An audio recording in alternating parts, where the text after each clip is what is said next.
माँ झूठ बोलती है। नानी मैं एक कुल्फी और ले लूं प्लीज। चिंटू ने फ्रिज खोलते हुए पूछा। चिंटू तुम पहले ही खा चुके हो ना। गलत बात, वो कुल्फी नानी की है, हटो वहाँ से। मैंने अपने 6 साल के बेटे को आंखें तरेरी, लेकिन तब तक चिंटू की नानी कुल्फी उसके हवाले कर चुकी थी।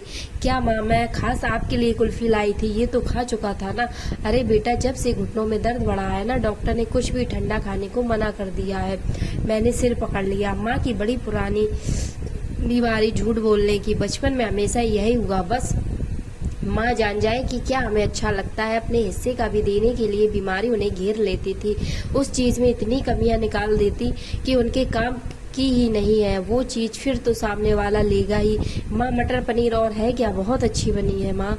हाँ, मेरी कटोरी से ले लो, मुझसे तो खाई ही नहीं जा रही है, मिर्च बहुत है। एक बार पापा कितने मन से गुलाबी कढ़ाई वाला सॉल लाए थे, बड़ी बुआ को भाग्या और माँ का फिर वही नाटक। अरे रख लो जीजी, मुझे तो बड़ा खराब रंग लगता है ये। इसके बाद 2 दिनों तक मैंने माँ से बात नहीं की थी। पापा ने समझाया, बेटा तुम्हारी माँ ने कभी अपने लिए कुछ नहीं चाहा, ऐसे ही है वो।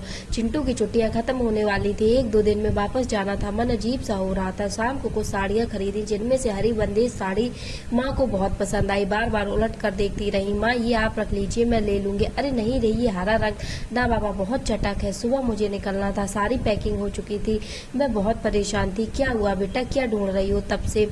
कुछ नहीं माँ, वो रसीद नहीं मिल रही। बिना रसीद साड़ी वापस होगी नहीं, मैंने पर्स खंगालते हुए कहा। लेकिन वापस क्यों करनी है? तुम तो सारी साड़ी अपनी पसंद से लाई थी। हाँ माँ, लेकिन चिंटू के पापा को हरी वाली बिल्कुल पसंद नहीं आई, फोटो भेजी थी, बड़बड़ा रहे थे, बोले तुरंत वापस करो। लेकिन बिना रसीद वापस ही करनी है तो मैं रख लेती हूँ। माँ साड़ी लेकर अंदर चली गई। देखा दरवाजे पर पापा खड़े मुस्कुरा रहे थे। मेरी चोरी पकड़ी गई थी। लग गई माँ की बीमारी तुम्हें भी?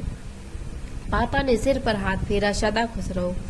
मैं भी सोच रही थी कि माँ को उनके पसंद की चीज देने के लिए उन्हीं का तरीका अपनाना पड़ा, और वो कारगर भी हुआ। आज ये भी समझ में आया कि माँ ऐसा क्यों करती हैं।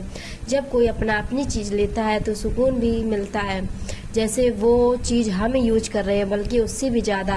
अब मुझे इंतजार था वो साड़ी माँ को पहने हुए देखने का। यह छोटी सी कहानी आप लोगों को कैसी लगी? अच्छी लगी हो तो लाइक कमेंट कीजिएगा और चैनल को सब्सक्राइब करिएगा। धन्यवाद।